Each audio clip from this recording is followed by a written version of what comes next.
UP की अगर बात करें तो देखिए अपराधियों की शामत आई हुई है, क्योंकि यूपी में ऑपरेशन लगड़ा लगातार चल रहा है। जो भी अपराधी हैं उनको या तो गिरफ्तार कर लिया जा रहा है या फिर एनकाउंटर करके उनको इस तरीके से एक पैर पर चलने के लिए किया जा रहा है मजबूर। ये तस्वीरें अलग अलग जगह से आपको दिखा रहे हैं, मेरठ, मथुरा, देवरिया, लखीमपुर खीरी की, जहां पर आप देख सकते हैं ये सभी अपराधी जो बड़े बड़े अपराध करके आए थे वो किस तरीके से एक पैर पर चलकर यहां से जा रहे हैं, क्योंकि ये भागने की कोशिश करते हैं जिसके बाद इनका एनकाउंटर किया जाता है जिसमें पैर में इनके गोली लगती है। यानी कि ताबड़तोड़ एक्शन जो है अपराधियों के खिलाफ यूपी में जारी है।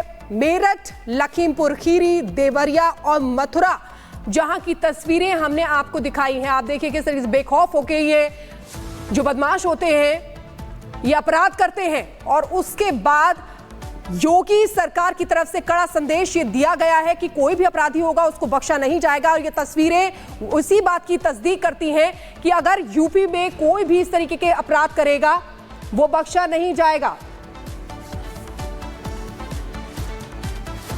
तो चलिए बात करेंगे देश की राजधानी दिल्ली की। लगातार यहां पर जो आपराधिक घटनाओं में इजाफा हो रहा था, मोगली यहां पर देखिए एनकाउंटर में, जिससे अब एनकाउंटर में देखिए मारा गया, गिरफ्तार अब किया गया, पैर में गोली लगी। दिल्ली पुलिस ने बदमाश मोगली का एनकाउंटर किया और अब इस समय गिरफ्तार किया गया। बदमाश मोगली कई आपराधिक घटनाओं में शामिल रह चुका है। पुलिस पिछले कई दिनों से लगातार इसकी तलाश कर रही थी। इस तरह के जितने और गैंग हैं उनकी भी देखिए तलाश अभी जारी है। पैर में गोली लगी, पुलिस लगातार सर्च ऑपरेशन चला रही थी इलाके में कि आखिर बदमाश मोगली कहां पर है। पैर में गोली लगी, उसके बाद घायल है, अस्पताल में इलाज अभी जारी है। पूछताछ के बाद कहा जा रहा है कि कई और बड़े खुलासे हो सकते हैं, क्योंकि मोगली जब मुंह खोलेगा तो कई राज उगलेगा, कहा यह भी जा रहा है। क्योंकि जब देखिए मोगली ने जब फायरिंग की थी, ये नांगलोई और अलीपुर की तस्वीरें एक के बाद एक दो घटनाओं में लगातार ये शामिल था। जब वहां के सीसीटीवी तस्वीरों में पता चला कि ये तो मोगली है, फिर उसकी तलाशी और भी ज्यादा बढ़ा दी गई है। एनसीआर के कई इलाकों में लगातार दिल्ली पुलिस दबिश दे रही थी। और चलिए आगे बढ़ते हैं, अब बात करेंगे उत्तर प्रदेश की झांसी की, जहां पड़ोसियों के बीच विवाद हो गया। क्या है पूरी खबर, इस 1 मिनट की रिपोर्ट में देखिए। छोटी सी गली में नजर आ रहा विवाद का ये वीडियो झांसी के कोझा भावर का बताया जा रहा है, जहां छोटी सी बात को लेकर विवाद हो गया। और विवाद भी ऐसा कि त्योहार के दिन घरों से लाठी डंडे लेकर महिला, बुजुर्ग, बच्चे सब सड़क पर उतर आए। एक वीडियो संज्ञान में आया है जिसमें जो दो पड़ोसी लोग हैं, इसमें मारपीट हो रही है दोनों के परिवार के बीच में। तहरीर मिलने पर जांच कर उचित धाराओं में अभियोग पंजीकृत करते हुए अग्रिम वैधानिक कार्रवाई की जाएगी। बताया जा रहा है कि ये विवाद घर के बाहर पटाखे फोड़ने को लेकर हुआ। दरअसल कुछ युवा त्योहार के मौके पर पटाखे जला रहे थे, तभी वहां रहने वाली एक महिला ने बाहर निकलकर लोगों से पटाखे फोड़ने से मना किया, जिससे नाराज पड़ोसियों में विवाद शुरू हो गया और खुशियों का त्योहार विवाद में बदल गया। विवाद पर कार्रवाई न होने पर महिला ने मारपीट का वीडियो वायरल कर दिया, जिस पर संज्ञान लेते हुए पुलिस ने शिकायत के बाद जांच कर उचित कार्रवाई का भरोसा दिया है। Bureau report, Republic Bharat. और अब बात तेलंगाना की करेंगे। तेलंगाना के पेड्डापल्ली जिले में बड़ा हादसा हुआ है, जहां पर मालगाड़ी के 11 डिब्बे पटरी से उतर गए। 1 मिनट की रिपोर्ट आपको दिखाते हैं। यह हादसा राघवपुरम और रामागुंडम इलाके के बीच हुआ, जहां मालगाड़ी के 11 डिब्बे डिरेल हो गए। ये मालगाड़ी लोहा लेकर जा रही थी, इसी बीच ये हादसा हो गया। बताया जा रहा है कि यह हादसा रात में करीब 10 बजे के आसपास हुआ। इस घटना का असर रेल सेवाओं पर पड़ा है। ट्रेन डिरेल होने की वजह से करीब 30 से ज्यादा ट्रेनों को रद्द करना पड़ा है, जिस वजह से यात्रियों को काफी दिक्कतों का सामना करना पड़ा है। साथ ही कई दूसरी ट्रेनों का रूट भी डाइवर्ट किया गया है। फिलहाल रेलवे अधिकारी घटना स्थल पर राहत कार्यों में जुटे हुए हैं और ट्रैक की मरम्मत का काम किया जा रहा है। मौके पर रेलवे के कर्मचारी रास्ता खोलने के लिए मरम्मत के काम में जुटे हुए हैं, जिससे एक बार फिर रेल सेवा को सुचारू किया जा सके।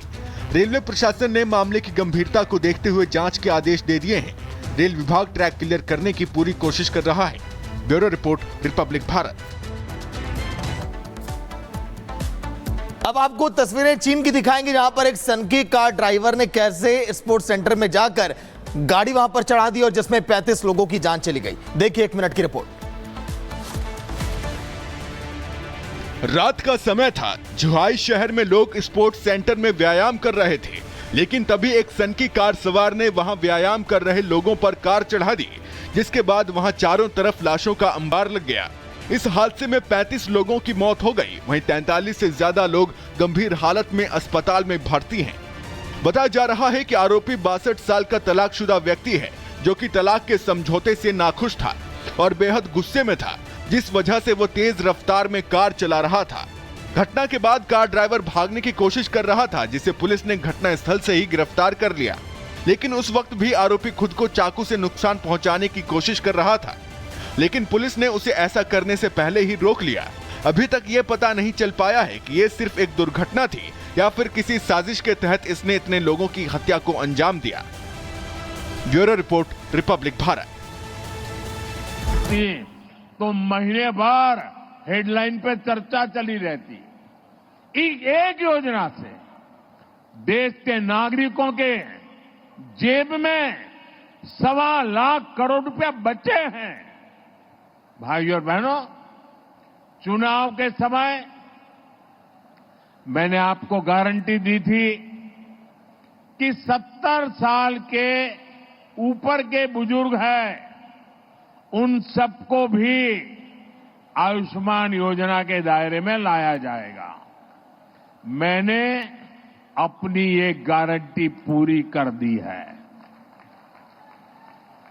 बिहार में भी 70 साल से ऊपर के जितने भी बुजुर्ग हैं,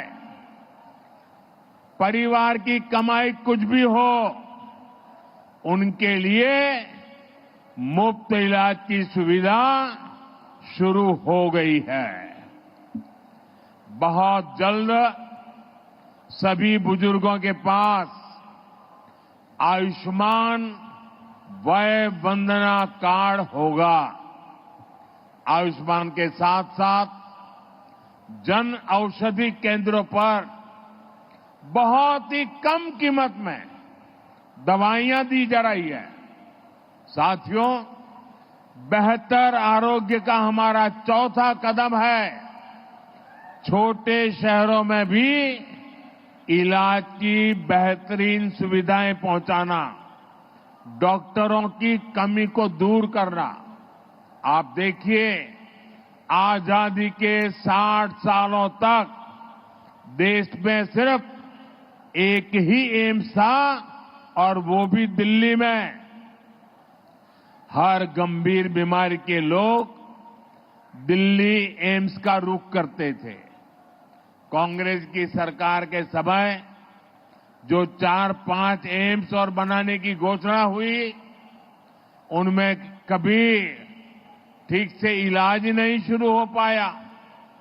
हमारी सरकार ने अस्पतालों की इन बीमारियों को भी दूर किया और देश के कोने कोने में नए एम्स भी बनाए। आज देश भर में करीब 2 दर्जन एम्स है। बीते 10 सालों में देश में मेडिकल कॉलेजों की संख्या भी करीब करीब 2 गुनी हुई है। इससे इलाज की सुविधा तो मिली है, बड़ी संख्या में हमारे युवा डॉक्टर भी बने हैं। दरभंगा एम्स से भी हर वर्ष बिहार के अनेक युवा डॉक्टर बनकर सेवा के लिए निकलेंगे। और एक महत्वपूर्ण काम हुआ है, पहले डॉक्टर बनना हो तो अंग्रेजी आना जरूरी था। अब मध्यम वर्ग गरीब परिवार के बच्चे अंग्रेजी में पढ़ाई कहां करेंगे, स्कूल में इतना पैसा कहां से लाएंगे। और इसलिए हमारी सरकार ने तय किया, अब डॉक्टर पढ़ना है या इंजीनियरिंग पढ़ना है, वो अपनी मातृभाषा